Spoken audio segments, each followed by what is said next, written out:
ನನಗೂ ನನಗೆ ನಂಬಿಕೆನೇ ಇರಲಿಲ್ಲ ಸರ್ ನಾನು ಹೋಗ್ತೀನಿ ಅಂತ. ಬಿಕಾಸ್ ಅದು 6-7 ಮಂತ್ಸ್ ಮಾತುಕತೆ ಏನೂ ಇರ್ತಿರ್ಲಿಲ್ಲ. ಹಂಗಾಗಿ ನನಗೂ ನಂಬಿಕೆ ಇರಲಿಲ್ಲ ನಾನು ವಾಪಸ್ ಹೋಗ್ತೀನಿ, ಅವ್ರ ಊರಿಗೂ ಹೋಗ್ತೀನಿ. ನಂದು ಒಂದು ಸ್ವಲ್ಪ ಮೊಂಡಾಟ ಸರ್, ಇಲ್ಲ ಬಂದೇ ಬರ್ತಾರೆ ಏನಾದರೂ ಬರ್ತಾರೆ. ನಾಳೆ ಇದೇ ಗೃಹ ಪ್ರವೇಶ ಬೆಳಗ್ಗೆ ಗೃಹ ಪ್ರವೇಶ ಕಾನ್ಫಿಡೆಂಟ್ ಮೇಲೆ ಇದ್ನೋ ಕರ್ಕೊಂಡೇ ಹೋಗ್ಬೇಕಂತ ಫೈನಲಿ ಬಂದ್ರು. ಅಲ್ಲಿ ಮನೆಗೆ ಹೋದ್ಮೇಲೆ ಹೊಸ ಮನೆಗೆ ಹಂಗೆ ಹೇಳ್ಕೊಳೋದು ನಿಮ್ಮನ್ನ. ಗುಡ್ ಯಾ ನೈಸ್. ಅಲ್ಲಿವರೆಗೂ ನಮ್ಮ ಆರ್ಟಿಸ್ಟ್ಗಳು ಯಾರು ನಮ್ಮ ಊರಿಗೆ ಬಂದಿರಲಿಲ್ಲ, ನಮ್ಮ ಮನೆಗೆ ಬಂದಿರಲಿಲ್ಲ. ಫಸ್ಟ್ ಟೈಮು ಅದು ಹೊಸ ಮನೆಗೆ ಅಂತ ಬಂದಿದ್ದೆ. ಇವರು ಅಮ್ಮ, ಇನ್ನೊಬ್ರು ವೆಂಕಿ ಅಂತಿದ್ದಾರೆ, ಅವ್ರು ಬಂದಿದ್ದು ಸರ್. ನಾನು ನಮ್ಮಮ್ಮ.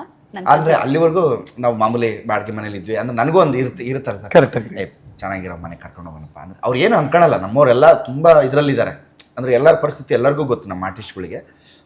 ಹಾಗಾಗಿ ಯಾರು ಏನು ಅನ್ಕೊಳಲ್ಲ. ಬಟ್ ನಮ್ಗೆ ಒಳಗಡೆ ಒಂದು ಇರುತ್ತಲ್ಲ ಸರ್, ಅಯ್ಯೋ ಹಿಂಗೆ ಕೂರಿಸ್ಬೇಕು ಅವ್ರಿಗೆ, ಹೆಂಗೆ ಮಾಡೋಣ ಚೇರು ಇದು ಅದು ಇದು ಅಂತ. ಅಗ್ರಿ.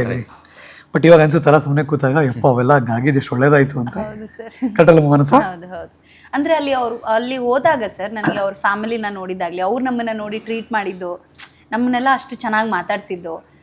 ಅವ್ರು ಅಂದರೆ ಇವರು ಆರ್ಟಿಸ್ಟ್ ಇರ್ಬೋದು, ಇವ್ರ ಮನೇಲಿ ಇವ್ರ ಮಗನೇ. ಸೊ ನಾನು ಆರ್ಟಿಸ್ಟ್ ಇರ್ಬೋದು, ನಮ್ಮ ಮನೇಲಿ ನಮ್ಮ ಮಗಳೇ. ಬಟ್ ಅವ್ರ ಮನೆಗೆ ಹೋದಾಗ ನನ್ನನ್ನು ಅವ್ರ ಮಗಳಾಗಿ ಟ್ರೀಟ್ ಮಾಡೋದಿದೆಯಲ್ಲ, ಅದೆಲ್ಲೋ ಒಂದು ಕಡೆ ನನಗೆ ಅವರು ನನ್ನ ತುಂಬ ಇವತ್ತಿಗೂ ಅವ್ರು ನನ್ನನ್ನು ಮಾನಸ ಅಂತ ಕರೆಯಲ್ಲ, ನೋಡಿ ಬನ್ನಿ, ಹೋಗಿ ಬನ್ನಿ ಅಂತಾರೆ ಸರ್. ನನಗೆ ಇದಿನ್ನೂ